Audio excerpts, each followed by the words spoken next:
Bienvenue sur le rocher. Aujourd'hui, nous allons volontairement ralentir. Ralentir notre regard, ralentir nos pensées, ralentir nos jugements. Car certaines réalités ne peuvent pas être comprises dans la précipitation. L'actualité nous habitue à défiler, à consommer des drames, à passer rapidement d'une crise à une autre. Mais derrière chaque titre, il y a des visages. Derrière chaque statistique, il y a des vies. Et derrière chaque décision, il y a des conséquences humaines profondes. La crise agricole qui traverse actuellement la France, notamment autour de la dermatose nodulaire bovine, fait partie de ces drames silencieux. Un drame qui ne fait pas toujours la une, un drame qui se vit loin des grandes villes, un drame porté par des hommes et des femmes habitués à tenir, mais aujourd'hui à bout. Alors, prenons ce temps, non pour polémiquer, non pour accuser, mais pour regarder cette réalité à la lumière de la parole de Dieu, avec respect, compassion et profondeur. C'est parti. La dermatose nodulaire contagieuse bovine est une maladie virale grave. Elle touche les bovins, se propage rapidement et suscite une inquiétude légitime sur le plan sanitaire. Elle provoque des lésions douloureuses, une baisse de production, une altération de la santé animale et parfois la mort. Face à cette menace, les autorités appliquent des mesures radicales, l'abattage préventif de troupeaux entiers. Sur le plan théorique, cela s'inscrit dans une logique de protection collective. Mais la réalité du terrain est bien différente. Pour un éleveur, un troupeau n'est pas interchangeable. Ce ne sont pas des unités, ce ne sont pas des numéros. Ce sont des animaux connus individuellement, des lignées patiemment construites, des années de travail quotidien, souvent transmis de génération en génération. En quelques heures, tout peut être détruit. Et avec le troupeau, c'est une partie de l'identité de l'éleveur qui s'effondre. Cette crise est économique, mais elle est aussi sociale, psychologique, humaine, spirituelle. Les pertes financières sont immenses.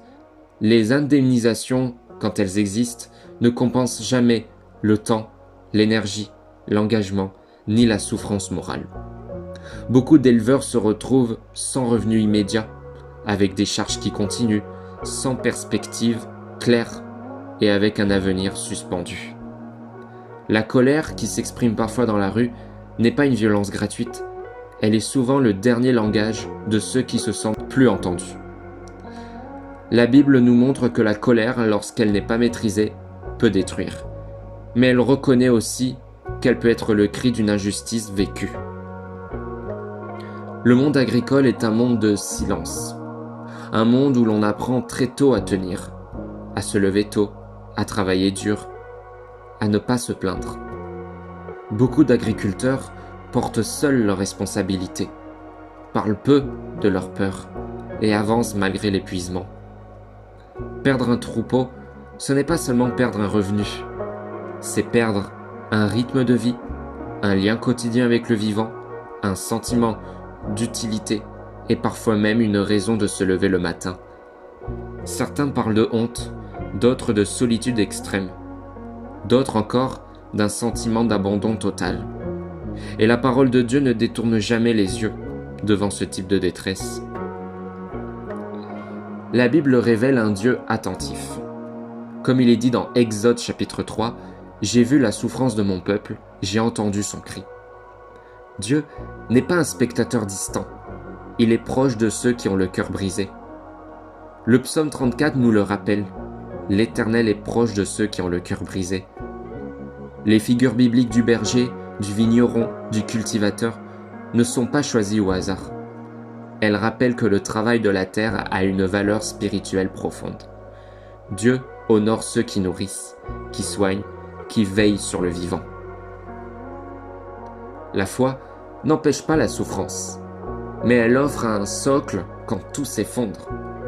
Dans la Bible, beaucoup ont tout perdu. Job, Noé, les exilés, les premiers chrétiens. Et pourtant, Dieu ne les a pas abandonnés. Parfois, il ne supprime pas immédiatement la crise, mais il soutient intérieurement. Il donne la force de tenir, même quand on ne comprend pas. La Bible ne prône pas l'individualisme. Elle appelle à porter ensemble, à écouter, à soutenir. Porter les fardeaux les uns des autres. Cela implique ne pas mépriser, ne pas simplifier, ne pas opposer les mondes. Une société qui oublie ses agriculteurs ou les réduit à des chiffres se coupe de ses racines. L'actualité peut nous envahir, nous fatiguer, nous rendre anxieux. La Bible nous invite à un autre rapport au temps. Un temps habité par la confiance. Ne vous inquiétez de rien.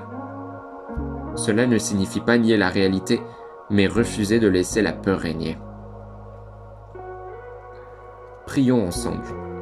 Seigneur, tu vois ceux qui travaillent la terre. Tu vois leurs mains fatiguées, leurs nuits courtes, leurs cœurs lourds. Tu vois les pertes, les larmes, les silences. Viens soutenir ceux qui tiennent encore debout. Viens relever ceux qui sont à terre. Viens rappeler que leur travail a du prix à tes yeux. Amen. Cette crise nous interroge tous sur notre rapport au vivant, à ceux qui nourrissent, à la dignité humaine. La Bible nous rappelle, la compassion n'est pas une faiblesse, la solidarité est une force, l'espérance reste possible. Dieu demeure un rocher, même quand tout vacille. Merci d'avoir pris ce temps, merci d'avoir accepté de ralentir. Ici sur le rocher, nous cherchons à lire le monde avec profondeur, humanité et espérance. Que la paix de Dieu garde vos cœurs. Et n'oublie pas, si cette vidéo t'a aidé à comprendre, à apaiser ton cœur ou à prier autrement, tu peux la partager. On se retrouve demain pour une nouvelle parole chrétienne édifiante.